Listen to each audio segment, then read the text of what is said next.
Friends, आज की ये वीडियो आप सभी स्टूडेंट्स के लिए बहुत ही ज़्यादा इम्पॉर्टेंट होने वाली है, क्योंकि इस वीडियो में मैं आपको स्टूडेंट्स के सबसे बड़े सवालों का जवाब देने वाली हूँ। और वो सवाल हैं कि आखिर पढ़ने का बेस्ट तरीका क्या होता है। आपने आज तक हज़ारों वीडियोस देखे होंगे जिसमें आपको बताया गया होगा कि समझ कर पढ़ो, पर शायद किसी ने ये नहीं बताया होगा कि आखिर समझ कर पढ़ना कैसे है। तो फ्रेंड्स, आज के इस वीडियो में हम आपको यही बताएंगे कि आखिर किसी भी चीज़ को समझकर कैसे पढ़ा जाता है। ये टेक्निक दुनिया की one of the best study techniques में से एक है, जिसका यूज़ बड़े बड़े डॉक्टर्स और साइंटिस्ट तक पढ़ने के लिए करते हैं। इसीलिए अगर आप अपनी पढ़ाई को लेकर सच में सीरियस हो तो इस वीडियो का हर एक सेकंड आपके लिए वैल्यूएबल होने वाला है। और इस वीडियो को एंड होने तक मैं गारंटी देती हूँ कि आप कुछ बहुत खास सीख कर जाओगे। तो दोस्तों, आज ज़बरदस्त वैल्यू ऐड करेंगे आपकी लाइफ में। So let's begin.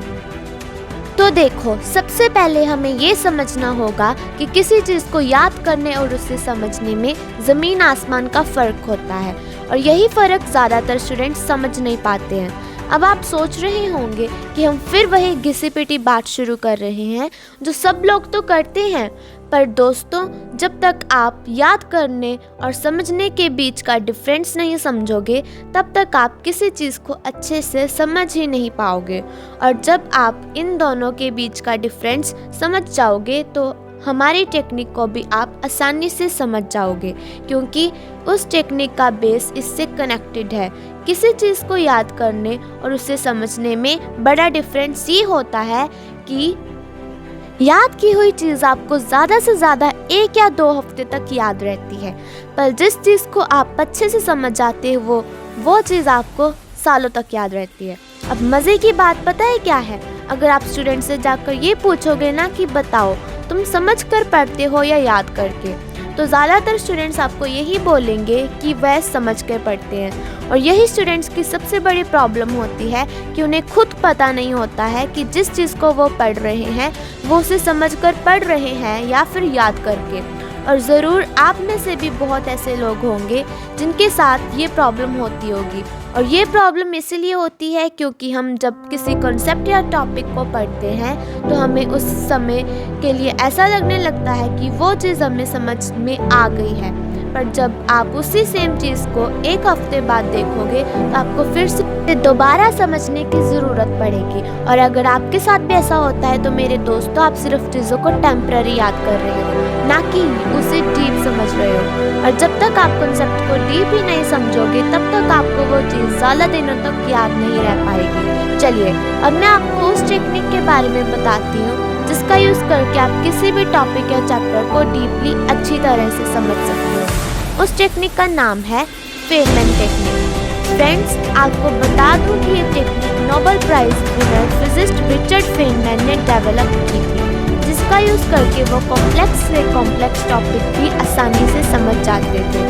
ये टेक्निक इतनी ज़्यादा पावरफुल है कि इसका यूज़ करके फेनमैन क्वांटम फिजिक्स जैसा टफ और कॉम्प्लेक्स सब्जेक्ट जिससे बड़े बड़े लोग भी अच्छी तरह नहीं समझ पाते, उसे एक 5th क्लास के बच्चे को भी आसानी से समझा देते हैं। फ्रेंड्स, टेक्निक में मेनली 4 स्टेप्स होते हैं, और ये चारों स्टेप्स समझने के बाद आप किसी भी टॉपिक को अच्छे से समझ सकते हो। इसीलिए ये चारों स्टेप्स अच्छे से समझना।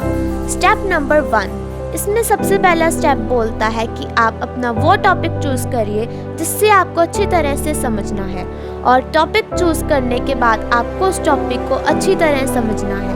अब ये आपके ऊपर डिपेंड करता है कि आप बुक से समझना चाहते हो, टीचर से समझना चाहते हो या यूट्यूब से समझना चाहते हो। कुल मिलाकर आपको उस टॉपिक को जितना अच्छे से हो सके उतना अच्छे से समझ लेना है। फॉर एग्ज़ाम्पल, मुझे साइंस का एक टॉपिक एटम्स एंड मॉलिक्यूल्स अच्छे से समझना है, तो सबसे पहले मैं इसे यूट्यूब से सर्च करके वीडियोस देखूँगी या बुक्स पढ़ूँगी, जिससे कि मुझे इस टॉपिक के बारे में अच्छी तरह से आइडिया लग जाए कि इसमें क्या है और इसमें किस चीज़ के बारे में बात हो रही है। अब जब इस स्टेप में आपको वो टॉपिक अच्छी तरह समझ आ जाए तो आपको नेक्स्ट स्टेप पे मूव करना है। स्टेप नंबर 2 इस टेक्निक की पहचान है, और इसलिए अब आपको इसे बहुत ध्यान से समझना होगा। इस स्टेप में आपको बेसिकली करना ये है कि आपको जिस टॉपिक को स्टेप 1 में समझा था, अब उस टॉपिक को आपको एक नोटबुक में अच्छी तरह से एक्सप्लेन करना है। नोटबुक की जगह आप कुछ और भी यूज़ कर सकते हो, लाइक अ बोर्ड या कुछ ऐसा जिसमें आप उस टॉपिक को सिंपल एंड ईजी वे में अच्छी तरह समझा सको। इसमें आपको उस टॉपिक को इतनी सिंपल एंड ईजी लैंग्वेज में समझाना है कि वो किसी छोटे बच्चे को भी आसानी से समझ में आ जाए। आपको समझाते वक्त किसी भी तरह से कॉम्प्लेक्स वर्ड्स का यूज़ नहीं करना है। सिंपली कहूँ तो इस स्टेप में आपको खुद को एक टीचर की तरह इमेजिन करना है जो उसके स्टूडेंट्स को सिंपल वे में समझा रहा है। अब जिस तरह टीचर आपको एग्जाम्पल देकर समझाता है, ठीक उसी तरह आपको भी एक एग्जाम्पल देकर नोटबुक में लिखना है। इसे और भी बेटर बनाने के लिए आप खुद से भी क्वेश्चन पूछ सकते हो, लाइक एटम्स एंड मॉलिक्यूल्स क्या होते हैं, आखिर इसे हम पढ़ क्यों रहे हैं, इसका साइंस में क्या रोल है। और इसी तरह बहुत से क्वेश्चंस जो एक स्टूडेंट के दिमाग में आते हैं, वो सब भी क्वेश्चंस आपको खुद से पूछने हैं और उसके बाद आपको उसके आंसर नोटबुक में अच्छे से लिखने हैं। आप ट्राई करना कि आप जितना ज़्यादा बोल कर समझा सको उतना अच्छा है। Step number 3। अब इस थर्ड स्टेप में आपका मेन फोकस गैप्स को ढूंढकर उन गैप्स को रिमूव करना होता है। इसका मतलब ये है कि सेकंड स्टेप में जो चीज़ आपको अच्छे से समझाते नहीं बन रही थी या जिस चीज़ को समझने के लिए आपको कॉम्प्लेक्स वर्ड्स का यूज़ करना पड़ रहा था, इसका मतलब वो चीज़ आपको अभी अच्छे से समझ नहीं आई है और इसीलिए इस स्टेप में आप उस पर्टिकुलर टॉपिक को एक बार फिर से पढ़ोगे और ये आप तब तक करोगे जब तक आप उस टॉपिक को अच्छे से समझकर बिल्कुल सिंपल एंड इजी वर्ड्स में समझा नहीं देते।